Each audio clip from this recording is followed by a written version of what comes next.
this is the page I'm gonna work on. And the story says, "Where are we?" I croaked, my voice hoarse from cold and disuse. "The keep of Leoch," he answered shortly. "Castle Leoch. Well, at least now I knew where I was. When I had known it, Castle Leoch was a picturesque ruin with some 30 miles north of Bargrannon. I was considerably more picturesque. It, not I. Reading, Miss King. It was considerably more picturesque now. What with the pigs rooting under the walls of the keep and the persuasive smell of raw sewage. Yummy.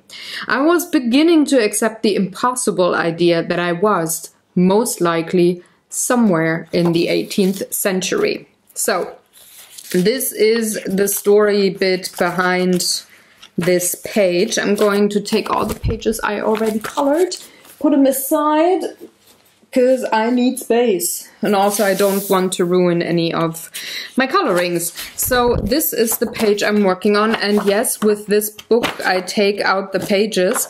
They come loose with as soon as I use water anyway, so hey, come on, I can do that now. But I can put the book to the side and just have this paper page here. So there is the castle.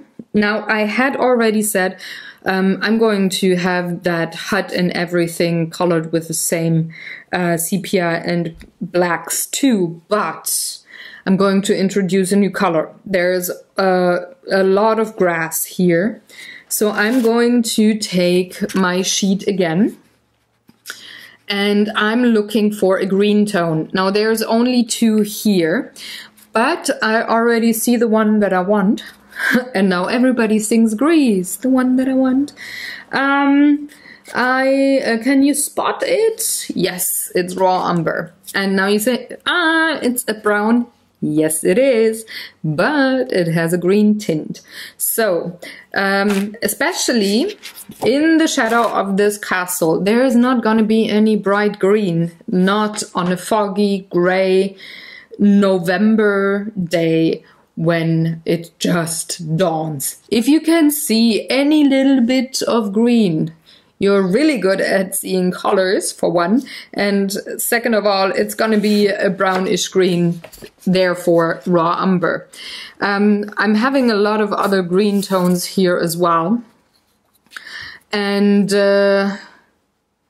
I might introduce either the chromium oxide green or the moss green later on. But here in those shadows, I'm not going to introduce them. It's just the raw umber. And now one of the things that I really like to do, I'm adding a blue tone. For now I have quite the warm colors. Sepia is it's a warm black. Yes, I know. Every color has a warm and a cold tone. So yes, sepia is a warm black in this regard. It has a brownish tint.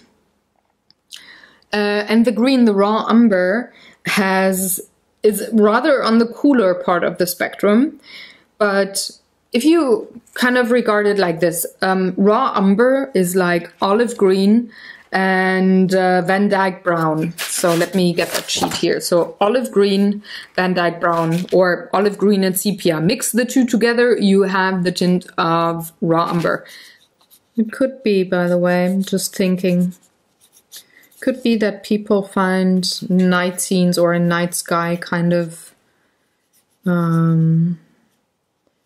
difficult or intimidating to color. I mean, I guess it is because, well, it's just so dark and it's just so blue. But honestly, sometimes I find it easier than a sky at daylight.